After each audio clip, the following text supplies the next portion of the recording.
We have to keep in mind that what's happening is very, very straightforward. It's not readily apparent to everybody in the United States, or for that matter, I imagine, in Western Europe. But the truth is that Ukraine, its army, its state are disintegrating. That's not a secret, as you've pointed out. Unfortunately, there are still a lot of people here who don't get it. And that's in part because you have numerous retired 3, 4-star generals showing up on television to tell everybody that things are just fine and with a little more money, Ukraine can win. Pretty soon it'll be impossible to conceal the disaster. But the failure of Ukraine and the Ukraine project, the proxy war against Russia, is also leading to something else that you talked about, and that's the disintegration of NATO. And with NATO, the European Union. And your point about the absence of any focus on either the EU or NATO at this point, any serious focus, reflects the reality. The President of the United States has no intention of attending the NATO summit meeting next week. I think it's next week, because he doesn't need to. There's nothing to talk about. And the people in NATO have actually marginalized themselves to the point where, frankly, whatever they think or whatever they try to do doesn't matter. NATO is a bluff. It's an empty bluff. And no one in their right mind, as you pointed out in your opening remarks, in Great Britain or France or Germany or anywhere else that I can think of, wants to suddenly join the sinking ship of Ukraine and march east to stop the Russians from advancing. There's no interest in that whatsoever. And Putin has turned out to have exercised patience and been very smart and restrained the use of force only to the point where he needs to employ it. And this is now becoming very, very clear. I think, finally, the Kushner, the Witkoff visit was a reflection of the people that ultimately control and dominate Donald Trump. But they were trying to rescue something from the wreckage of Ukraine. They were trying to give President Trump an excuse to show up with President Putin and sign some document that would then confer some degree of gratitude and legitimacy on President Trump for having brought the war in Ukraine to an end. I guess this would have been his 19th war, 20th war, whatever he says. That's not going to happen. And that's not because Mr. Putin wasn't willing to cooperate. He'd be happy to throw a bone to Donald Trump and say, here you go, President Trump. But he can't do it because there's nothing left to throw. So the game is up. It's over. And everything that you described, the picture you painted, could not be more accurate. We're all going to stand around and sort of watch a lot of people go down the drain. And frankly, we really ought to celebrate, because the people you're talking about deserve to go down the drain quickly. It has been a catastrophic misjudgment, and I'm not an educated man like you. I left school at 16. If I could see on day one how this was going to end, it is astounding to me that all these exceedingly clever, or at least exceedingly well-educated fools in the governments of Western countries were simply unable to see it. You and I have been talking since the beginning of the war. And whilst the words change, the underlying meaning has never changed. That Russia, existentially threatened by this, could not lose. I mean, literally could not lose, because if they lost, they were over, and therefore would use any and everything that they had to avoid losing. Just as the US would if faced with a conventional military threat from Mexico or from Canada. Why do you think the misjudgment has been so great, Colonel? Well, the first answer is money. Money is responsible for a great deal. Do you think all of these retired generals and politicians that are piling on to talk about support for Ukraine, and Ukraine within a few more inches of victory if they only get a little bit more money, is not a function of money? Of course it is. These people are on the payroll. They've all been rewarded handsomely for years by the various banking interests in the city of London, New York City, everybody in Washington in one form or another. And I suppose this is probably true in your country as well. But it's certainly the case in Washington. Almost everybody's on the payroll for someone. Some lobbyist somewhere is funneling money to people. And they respond to the gift, the financial gratuities. It's depressing. But there's another reason, and that is there's a false sense of absolute superiority in the United States. People are absolutely convinced that they cannot be challenged, that we are invulnerable, invincible. And the fragile economy, which is nothing more than another shell game financially, that's all going to collapse pretty soon as well, has been concealed from the American public. In a lot of ways, the arrogance in Washington is comparable to the arrogance in London in 1914, when large numbers of otherwise educated people were very stupid and entered that war when they never needed to get into it. And the British Empire, in my judgment, really began dying in great numbers on the battlefields of the First World War. It never really recovered. The Second World War simply finished it off. Nobody was thinking about the number one interest that should guide everyone's behavior. That is the survival of the state and the people that live in it. That's your number one concern. And anybody with that concern would not have behaved as these people in NATO have. They have demonstrated no interest in the survival of their own peoples, their own culture, their own identity. Nothing. They are all part of the globalist scam designed to extract as much money as possible and put it in their pockets and enrich them while their own populations and their own countries go to hell. Indeed, and not even paved with good intentions. It's been a road ill-intentioned and corrupted, as you say, right from the beginning. So what now, Colonel? I mean, it seems to me that Trump is just allowing this war to continue, knowing that the direction is only one way. He dodged, or Kushner dodged, Witkoff dodged a meeting with Zelensky today. They are not interested in further talks about Ukraine. They're more into now post-war relations between the US and Russia. I won't embarrass them by giving their names, but the last time I was in Moscow, it was filled with Donald Trump-type Americans. They're all there trying to get to the front of the queue for the new post-world order. Some household names are now actually living and working in Moscow, mostly below the radar, but not entirely. It seems to me that Trump, true to type, is he's probably negotiating a Trump Tower in Moscow right now. Well, I wouldn't be surprised. Greed triumphs over reason at every turn. I'm sure he's not doing it, but it could be one of his sons. Let's be frank, that's been an ongoing problem. Witkoff's son, everybody's family is involved, once again, in enriching themselves. It's just shameless corruption. But there's something else happening, and that is there's an awareness that this thing called NATO and the EU are effectively irrelevant now. Now, that's a fault in large measure of Donald Trump. Donald Trump always had the power, as soon as he was elected, as the leader of NATO, to step in and sit down with the Europeans and say, look here, this can't go any further. This must end. None of us have an interest in going to war with Russia. We need to normalize relations with Russia. This man, Zelensky, needs to go. We need to put a new government in there. We need to end this war as soon as possible because, frankly, it's dangerous to us. He never did that. In fact, he's ultimately done the opposite. He said, I'm abdicating my responsibility for leadership of NATO. If you Europeans want to carry on the war, well, I'll sell you whatever you'd like to have. You may not see it for 2, 3, or 4 years, but I'll be happy to take your money. What a terrible thing to say. What a catastrophe for the American people in Europe. There was no sense of obligation to humanity, just as we've seen no sensitivity whatsoever to the mass murder and expulsion of human beings from the West Bank and Gaza. We've seen the same thing towards Ukraine. What difference does it make how many Ukrainians die? And oh, by the way, we can always lie and say the number's half of what's purported. All of that's beginning to go away. And in the meantime, Donald Trump thinks he can rescue the petrodollar by gaining control of Venezuela's oil resources, because it certainly doesn't have anything to do with drugs. There aren't enough drugs to keep London high for a week coming out of that place. So I think Donald Trump has made serious mistakes. He's been revealed for what he is. It's tragic because a lot of us supported the man because he said the right things, but he hasn't done the right things. It seems that the U.S. is doing this to itself.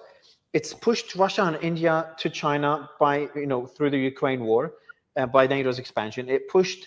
It potentially is going to push Arab countries towards China. They're all going to be very upset what's happening in Gaza. And now they're striking Qatar. They're not going to be too happy. All the Gulf countries are uniting. You know, Saudi, the UAE, which are rivals to Qatar, are now standing by Qatar's side. And with the tariff war, it's pushed, you know, historically U.S. allies to kind of seek alternatives. It looks like it's a self-inflicting wound. Maybe we can revert course. I'm saying maybe as in us, you know, the US and allies, maybe we can revert course and kind of fix a lot of those issues.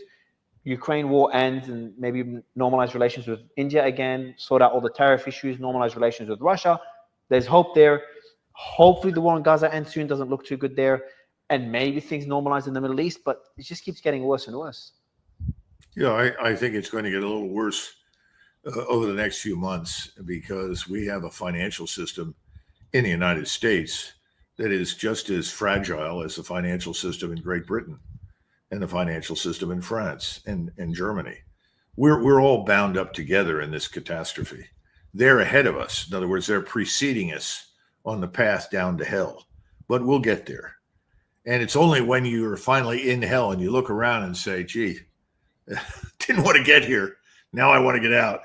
That's when things will change. Now, things will change faster once that decision is made in Europe because they have parliamentary systems and they can toss governments out and bring new governments in and get new leadership almost overnight. We're not organized that way. So it's going to be much harder here in the United States when it strikes. What do you make of the name change as well from the Department of Defense, renaming it back to the Department of War?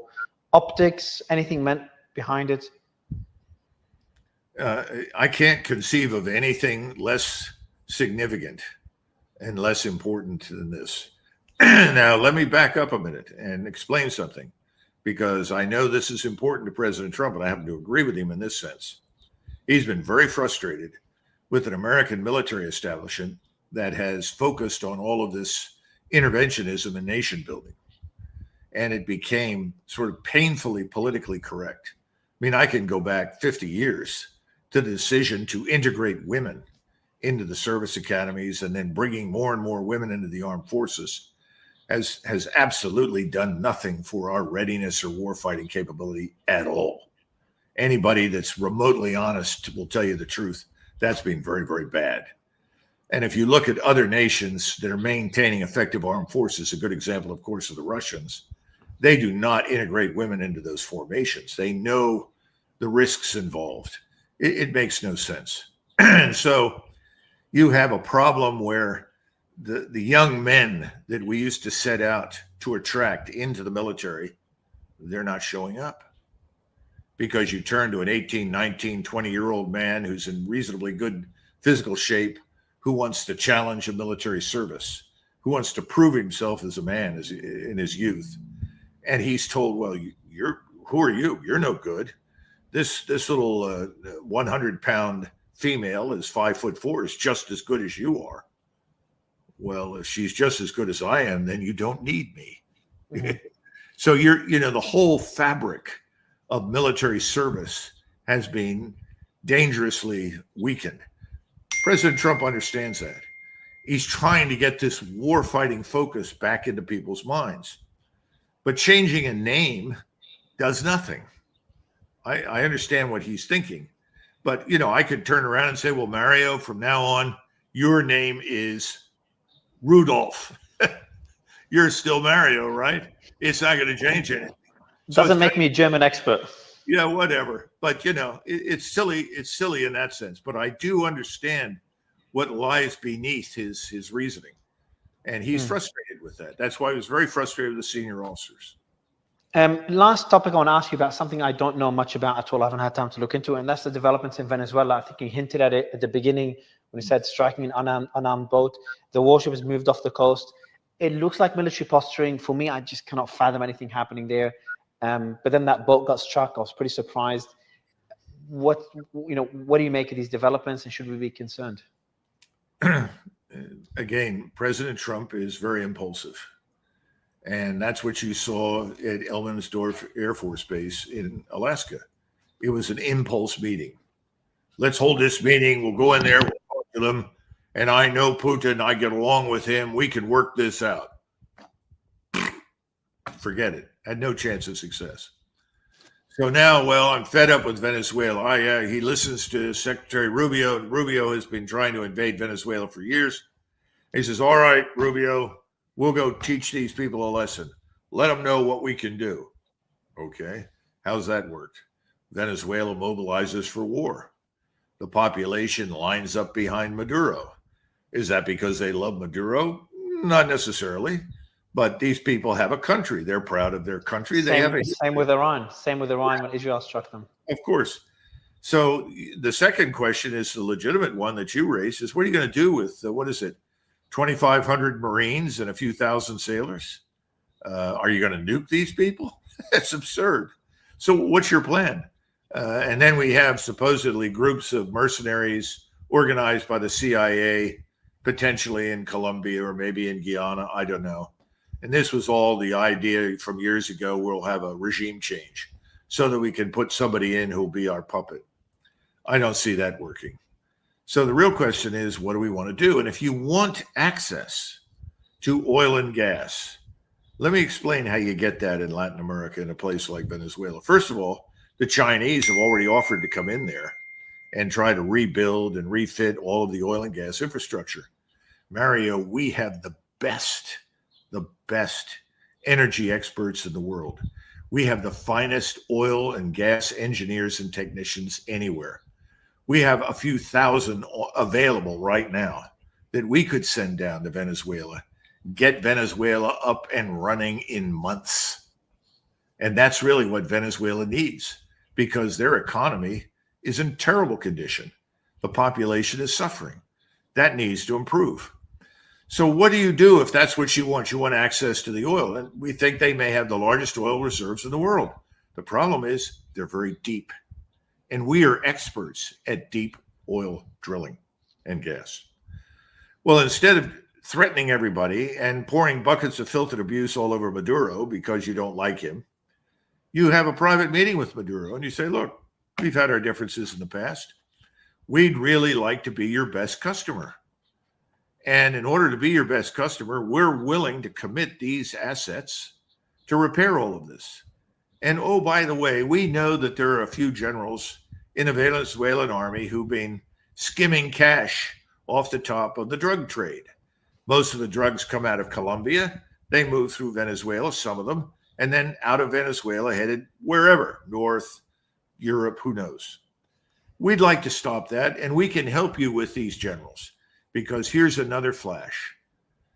Maduro doesn't command and control the generals in the Venezuelan army to the extent that he needs to. He has about the same level of influence over the Venezuelan army as the president of Mexico has over the Mexican army.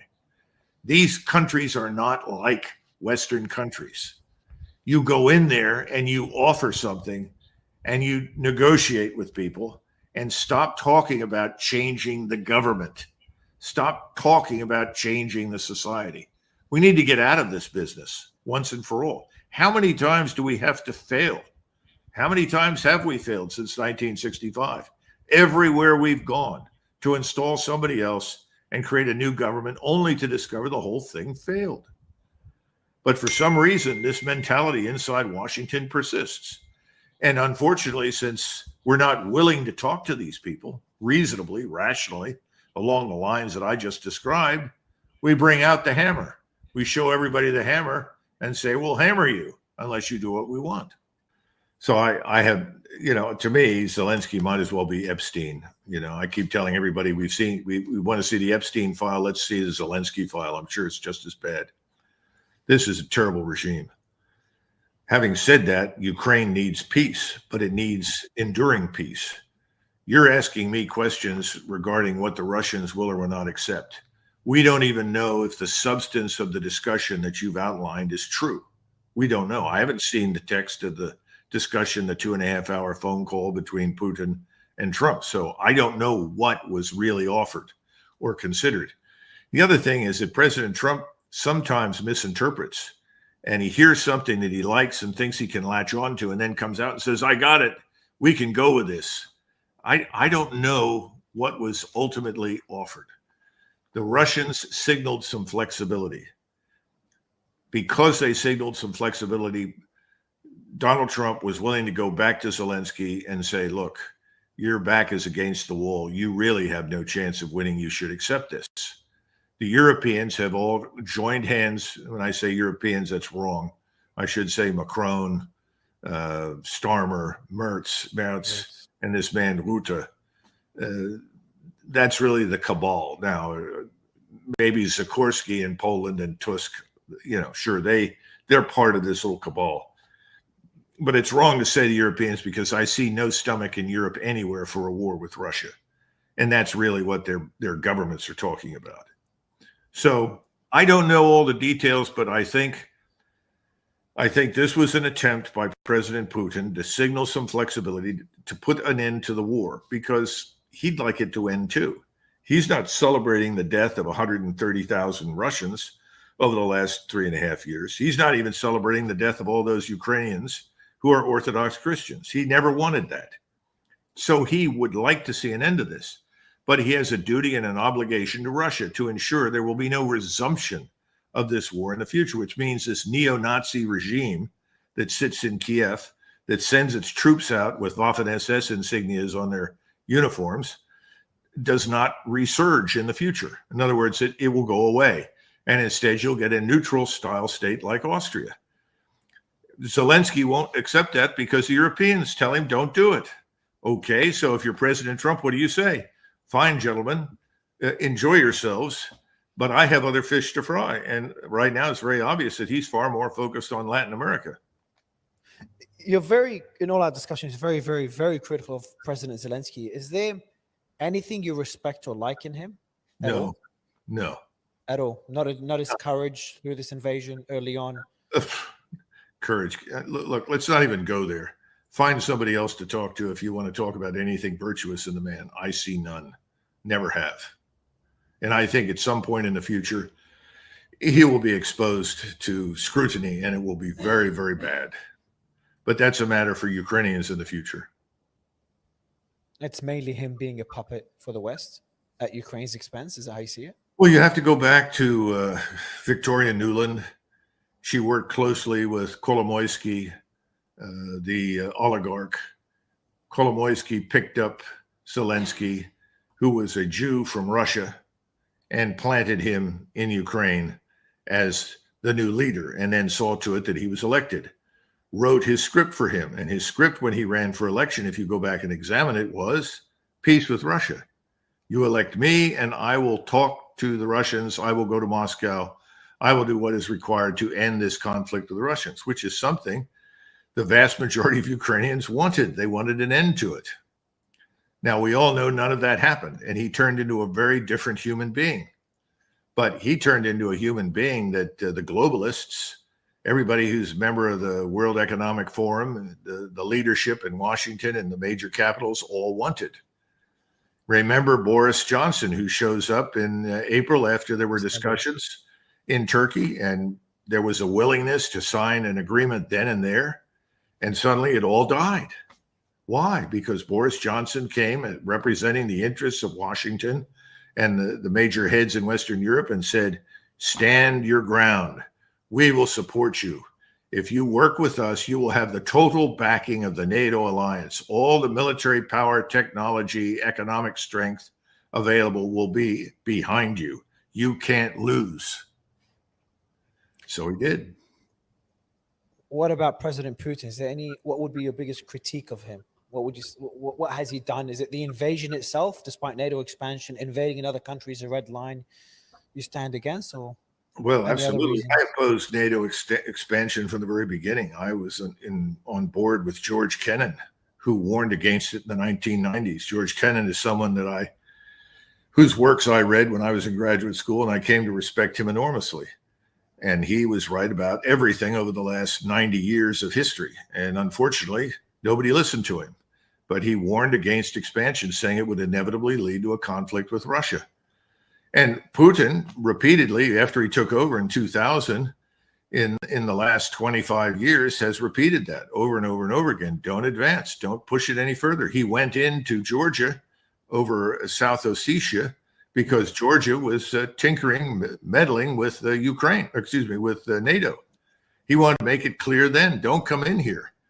Again, I go back to Cuba, go back to Mexico. What will we tolerate in those places? Nothing.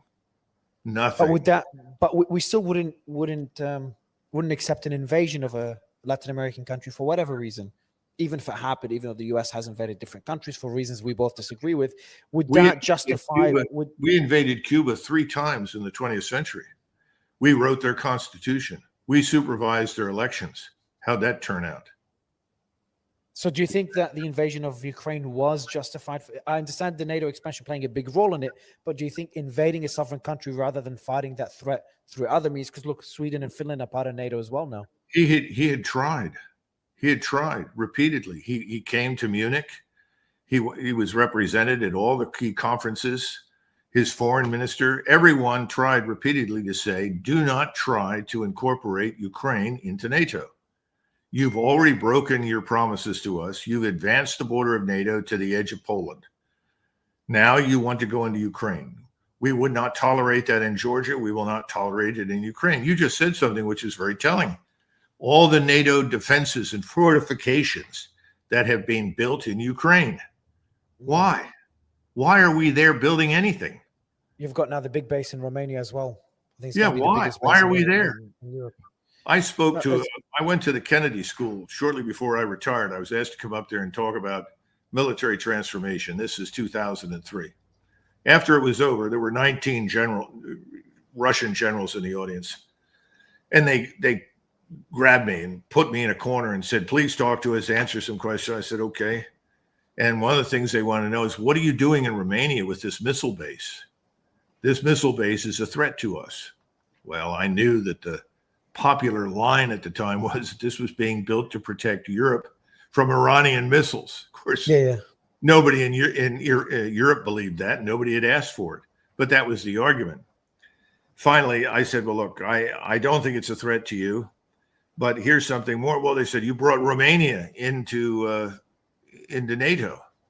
And I said, are you telling me that the Russian army is afraid of the Romanian army? Of course, they all broke out laughing. The point is, we have pushed the Russians to the edge. This is what we used to refer to in the Cold War as brinksmanship. We pushed and pushed and pushed. We knew when Putin went into Crimea why he went there, because he didn't want it to become a NATO naval base. And NATO was determined to make the Black Sea essentially a NATO lake, dominated by us. No, the last thing I want to ask you about is, why not end the war now for Putin? Putin has the upper hand in making a decision on when to stop the war. Why not end it now? Do you think there's people in his camp, more hardliners, that would go against him if he takes such a decision? Could that be unpopular in his home country with voters, considering the amount of destruction or death or destruction that Russia has faced? Obviously, Ukraine faced a lot more, but Russia still has thousands, tens of thousands, hundreds of thousands, that's whatever number you want to believe. And the economy did take a hit. I don't think the economy has struggled on the scale that we imagine in the West. Definitely not. That I agree, yeah. They're doing very well. Their shelves are full. There's nobody starving in Russia. They have all the fuel they need. I think right now in Russia, and again, I'm not there, so I'm dependent upon my sources on the ground, basically in Poland, Ukraine, and Russia itself, to give me a snapshot of what general feelings are and what I would call unofficial polling data. But nevertheless, there are polls that have been taken. I think the Ukrainians are exhausted. They don't want to fight. They want this over with. I'm talking about the Ukrainian people. No one wants to join. No one wants to join an army that is being slaughtered day in and day out. Inside Russia, the attitude is, President Putin, we support you. We like you. You've been too soft. This has taken too long. You need to go in and crush them. That's the feeling.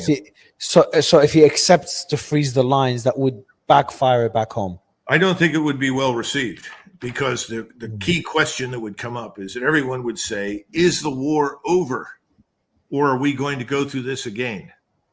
A ceasefire line is a ceasefire line. It's not a peace agreement. it doesn't provide for future security. They want future security. They don't want to go back and refight the war. And that's President Putin's dilemma. He doesn't want to go any further. But if he sees that there is no alternative because no one will talk to him, then that's probably what he will do. I've always said that from the beginning. This man is a reluctant warrior, if ever there was one. But don't misread that as weakness. How's his grip on power now? We have there's some people talking about the reports of some oligarchs dying or going missing. Yeah, well, somebody was trying to tell me the other day that, China's about to erupt in civil war. And I've listened to lots of people talk about China's in imminent danger of falling apart and collapsing. That's been the case. That's been the case for the last 20 years. That's all nonsense. The Chinese have huge problems inside their country, but it doesn't necessarily translate into wishful thinking for us that they're going to fall apart. It just means they've got problems and they know it, particularly with corruption. And the Chinese are absolutely not warlike and don't want to war with anybody. They want to avoid it as much as possible. And that's another restraint on Putin, because he's consulted not only with Modi, but also with Xi and others in Asia. And they've all counseled him, exercise restraint, look for a negotiated end to this, work on the diplomatic level. And he's done that. That's why Putin has enormous support in the so-called global South, because he's seen as a reasonable man who wants to minimize bloodshed. We are viewed very differently, and I'm talking about the United States now, and France and Great Britain, and unfortunately, increasingly Germany. My point is that he's in no danger of being removed. No one is going to remove him. That's all nonsense. He doesn't have cancer. That's right. Yeah, he was supposed to have died right now, right? It was 2 or 3 years ago. Oh, but here's another one. They killed 6 people in order to replenish his liver.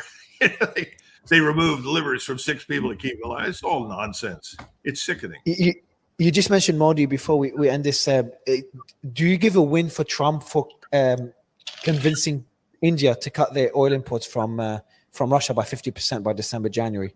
Could that change things for Russia? I don't think so. I haven't seen that. Was that just announced within the last 20 No, that was reported. I don't know if it's been confirmed by Trump. I think it was reported a couple of weeks ago that India will gradually cut their oil imports from Russia by about 50% by December, January. I'm unaware. If that's the case, would that change much for Russia? I don't think so. I mean, Russia has an endless market for its resources in China, Japan, Korea, Southeast Asia. Certainly in the Middle East, they're doing a bang-up business right now. I don't think it's significant, but I don't believe it, because when an official spokesman from India have been asked, they said, "We've made no such agreement. We've made no such commitment." So see, he says, Donald Trump says, well. Yeah, exactly. I think there were reports. You're right. From memory, and I'll let the producer check, but I think from memory there was a report from India saying saying that deal isn't what Trump says it is. I can't remember what the exact statement was. But either way, you just said that even if that's the case, that wouldn't impact the Russian economy much. There's an awful lot going on right now in the world, and I don't think that in 6 months things will look as they do now. I think the world will change. India has a long-term strategic relationship with Russia from the very beginning. I see no evidence that we are going to change that or alter that in any substantive way. And that's really what Trump has been all about. It's not going to work. And you don't think the war on Gaza has ended? No, I do not. I mean, I would be delighted if I could sit here and say so, but they're continuing to kill people in Gaza. They've killed, I think, between 50 and 100 here within the last few days. They're attacking in Lebanon. It looks to me as though they're preparing for the next great assault on Iran. And we have certainly committed lots of forces and critical munitions and so forth to use in the region. You see, one of the things that I thought might happen as a result of the meeting in Budapest is that there would be some sort of arrangement that would effectively allow us to disengage from any further confrontation with the Russians in Eastern Europe, which is really President Trump's goal. Because disengaging from that would give us greater flexibility in the Middle East and in the Caribbean basin.